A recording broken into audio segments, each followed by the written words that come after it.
All right, guys, I'm back here with you. We're still dealing with polynomials. It's our last video in this unit, actually.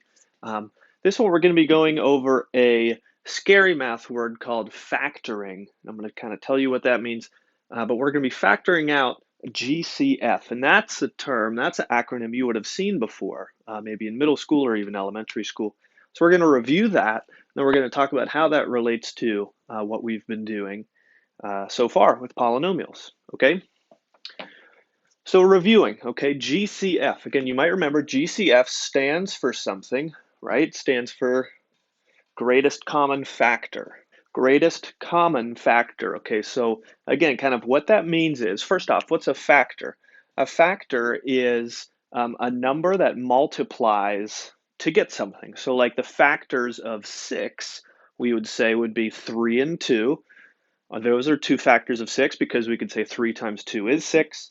And then also 6 and 1 are also technically factors of 6 because like 6 times 1 is 6 as well, right? So if a number multiplies to get a product or a bigger number, that would be a factor of that number, okay?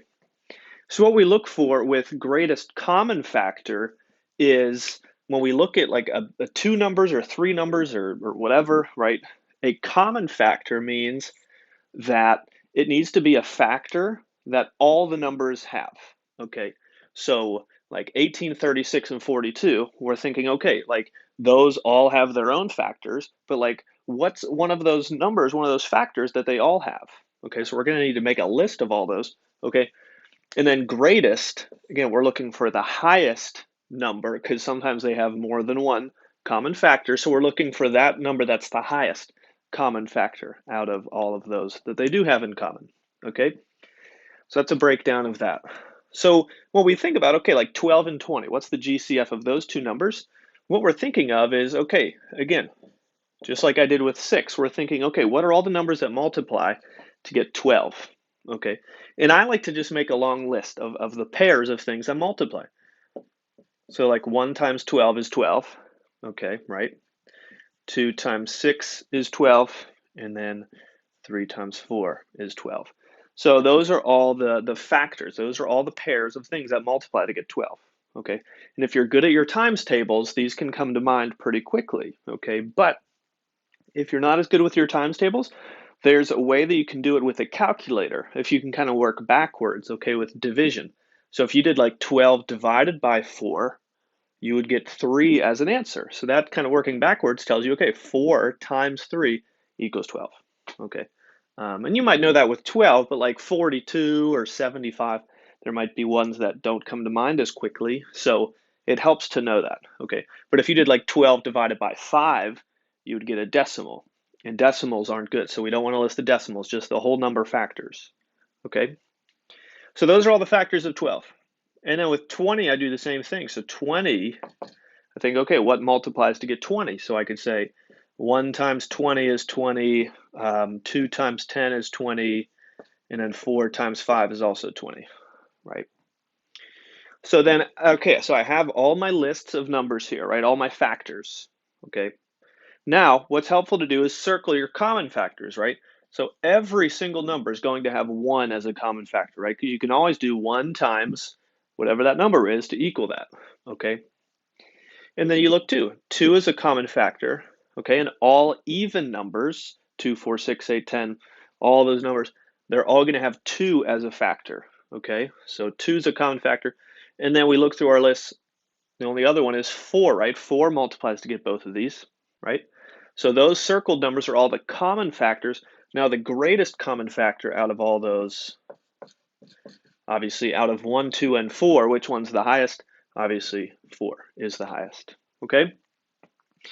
So again, that's a little bit of a review of what you would have done like in middle school or when you first learned GCF, okay? Just another couple more of those, just because I know it can be harder, okay? Just, it's helpful to review this stuff. But if you don't need this, you can skip ahead to when I start going over this. Okay, so doing the same thing with 18, 36, and 42. So now we have 3 numbers. So it does have to be, right, if we have 3 numbers, it has all 3 numbers have to have it as a factor for it to be common across all 3. Okay, so I have to think, okay, 18, what multiplies to get 18? So 1 times 18 2 times 9, 3 times 6, right? All those multiply to get 18, okay? Now 36 is going to have some more. 1 times 36, 2 times 18, 3 times 12, 4 times 9, and 6 times 6. Holy cow, look at all those. Okay, so all those are the factors of 36. And then with 42, I could say 1 times 42, 2 times 21, 3 times 14, 6 times 7, right? Again, some of those might not come to mind right away. I do math all day for my job, so this stuff comes quicker to me. But again, use a calculator. Like if you didn't know, oh, I didn't know 42 was 3 times 14. If you do in a calculator 42 divided by 3, you would get 14 as an answer. So again, working backwards, 14 times 3 equals 42. So use your calculator to help you to check that, okay? But then again, we look through all our lists, like, okay, what are all the common factors? So they all have 1. They're all even, so they all have 2. Yes, they all have 3. And do they all have 4? No, just 36 has 4. And they all have 6. 6 here, 6 here. Yes, okay. And I think that's it, right? Because 42 doesn't have 9. Yeah, so just 6, right? 6. Well, 1, 2, 3, and 6 are all the common factors. So obviously the GCF out of all those would be 6. Okay, and if you are really good with your times tables, you might not need to make this whole list of numbers. Okay, but some of you might need that, and that's really helpful. So again, whatever you need to ensure that you're going to get the problem correct, that's what you got to do. Okay, now just one more. 15, 45, and 75. Again, we're thinking, what are all the different pairs of numbers that multiply to get each of these? So 15, I could say 1 times 15 and 3 times 5, right? 45, I could say 1 times 45, 3 times 15, 5 times 9, right? And then 75, I could say 1 times 75, 3 times 25, 5 times 15. I think that's it. Okay, so again, looking through all our lists, a lot of kids might say 5 automatically for these because, again, if a number ends in 5, it has to be 5 times something that equals that, right?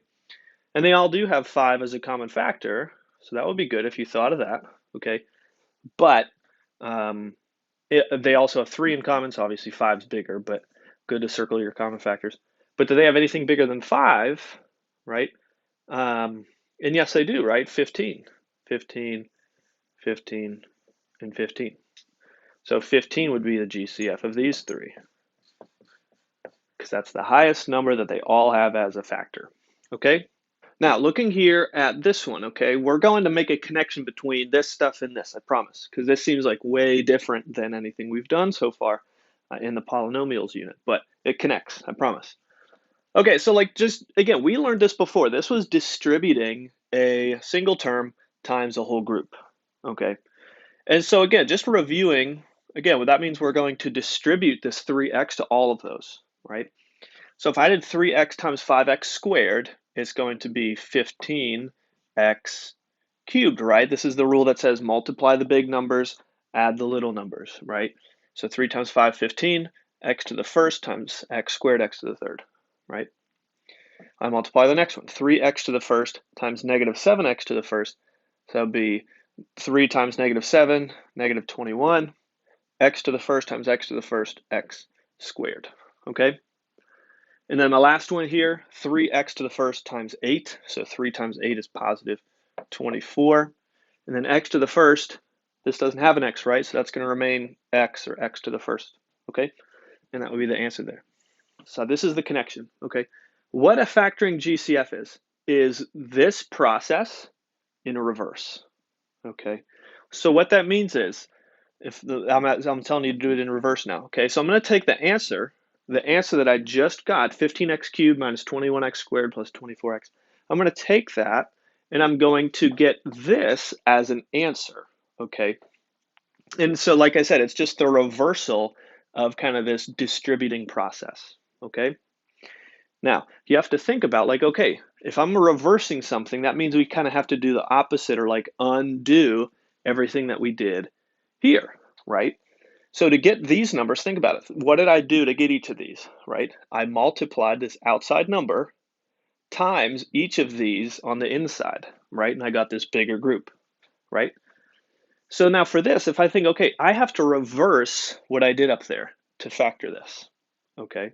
Because that's what we're doing. We're factoring out here. So if I'm taking this group and I'm reversing it, I have to divide, right? Because isn't dividing the opposite of multiplying like I did here? And yes, it is. But the tricky part is like, I gave you the beginning of this problem before, so like you know that 3x would be like the number on the outside, right? Because I want my answer to be a term on the outside and then times like a smaller group, right? Because that's what the beginning of this looked like. And remember, I'm reversing it, right? Taking it from the answer to the beginning. So how would I do that? Okay. Well, again, the tough part of this is that I'm not told what to divide by here, right? Here it's easy. I'm told what to multiply this whole group by, so it's easier, right? And so that's where the GCF comes in, okay? That's why I went over all this, because what we're going to have to do, right? What's going to determine what I multiply by is whatever the GCF of these three terms are. So I look at these three terms and I have 15x cubed, negative 21x squared, and 24x. And I'm going to say it right now, the signs here aren't super important. Oftentimes we do really pay attention to the signs, but factoring a GCF is actually a place where we can kind of just say, okay, the signs aren't super significant. Okay. So what do I need to do? I need to take my three numbers here, 15, 21, and 24, and I need to find like, okay, what's my greatest common factor of these three numbers? Just like I did over here, okay, finding my GCF. So again, that's going to involve writing everything out, right? So I'll go a little faster because we saw that a bunch. 1 times 15, 3 times 5, 21, 1 times 21, 3 times 7, 24, 1 times 24, 2 times 12, 4 times 6, and 3 times 8, right? And so again, we think, okay, what's my highest number that's in all my lists? And there's actually only two common factors here. There's 1, and then you look, the only other number that all three of them have is 3, right? 3 is the GCF of these three values, okay? But you might be saying, okay, what about these x's, right? Because when I was looking at these numbers, I kind of ignored those too. And the x's are significant, okay? So look at this, 15x to the third, 21x squared, 24x, okay? So again, when we think about greatest common factor, what we're thinking about is, okay, and with x's specifically, the key word there is going to be common, okay? Common, okay? So like this, if I was to expand this, okay, this would be 15xxx minus 21xx plus 24x, right? Because all an exponent tells you is how many of those multiplied together in a little chain that you have, right? So 15x to the cubed, xxx, xx, and a single x. So here's the tough question here, okay? I'm gonna kind of explain it, and then I'll give you a little shortcut that you can do. So what we have, right? This one has 3 x's, this one has 2, this one has 1, right? When determining what the GCF is, we have to kind of ask ourselves the question like, okay, what's the highest amount of x's that they all have? Okay, like, so again, could we say that, like, I know that this one has 3 x's, right? Could I say that in common, all three of these terms have 3 x's? No, because not all of them have 3 x's, right? What about 2 x's? Could I say, okay, what if x squared or 2 x's, right? These two have it in common, right? X squared, this one has that. It has an extra, so that's great. This one has x squared, but this one doesn't have x squared. This one has just the x. So like, again, for it to be a greatest common factor, all of them have to have that. So we couldn't say x squared either because not all of them have that. So what could I say? I would just say x, right? X to the first, because all of them have at least that many x's, right? And if I said anything more than that, then it would no longer be in common. Okay, so that's what you think about. Okay, so the GCF here would be 3x or 3x to the first. Okay, so that's kind of step one of this process, is finding the GCF. Okay, now your shortcut, I said I'd give you a shortcut here. So let me erase this and I'll tell you. Okay, so here's my shortcut to not have you do that every time. Okay, so the shortcut is if all the terms in the group have an x, like these ones, right? Every one of these numbers has an x with it, right? You would choose the lowest exponent to be part of your GCF. Okay, and that's what I did here too, right? This exponent was 3, this exponent was 2, this exponent was 1. So 1 is going to be the one in my GCF. Okay, so that's a little shortcut for you. Okay, but now that I found the GCF, what do I do? Because again, think about it. I wanted my final answer to be a term on the outside and then a group, right? Because that's what this is like. And again, I'm reversing this process. So step one is finding your GCF, and I did that. Step two is actually doing the reversal, right? Because here I'm multiplying this outside term to all the terms in the group to get this. So now that I've found the GCF, I found what I'm going to be dividing by. Okay, I'm dividing everything by the GCF. Okay, so that's step two. Step one, find the GCF. Step two, divide everything by the GCF. And so again, we learned this in the last video, right? Where we learned to just divide a single term by all these, right? And so this rule is divide the big numbers, subtract the little numbers. Okay, so let's go through that. 15x to the third divided by 3x to the first. So big number divided by big number. 15 divided by 3 is 5. Okay, and then x to the third divided by x to the first, subtract those exponents, x squared. Okay, 5x squared. Divide this next one. It's going to be minus. So 21x squared divided by 3x to the first. So negative 21 divided by 3 would be negative 7. And then x squared divided by x to the first. 2 minus 1 is just 1, right? And then the last one, 24 divided by 3 would be 8. And then x to the first divided by x to the first, right? 1 minus 1 is 0, or again, those x's cancel each other out. Okay. Now, compare what I just got to up here. The same exact thing that was in that group, right? And that's good. That's what I want, because I want this group to match what was in here. Now the easy part, step 3, okay? So again, step 1, GCF, find it. Step 2, divide all those terms out. Step 3, whatever your GCF was, right? Because look up here, 3x to the first. What was my GCF? 3x to the first. So that was what I divided by. So that's kind of what that's called factoring out. I factored out this 3x to the first, okay, from this group, okay? Kind of separated it from the rest of the group by dividing it out, okay? So that's step 3, right at there, okay? And that would be my final answer. That would be successfully factoring this whole group. So there we go. All right. So guys, that is all. I'm going to do another video separately with a whole bunch of examples of factoring GCF on it, but I figure that's enough for now. Okay, so thanks for following. Tune into my next video here for factoring GCF examples.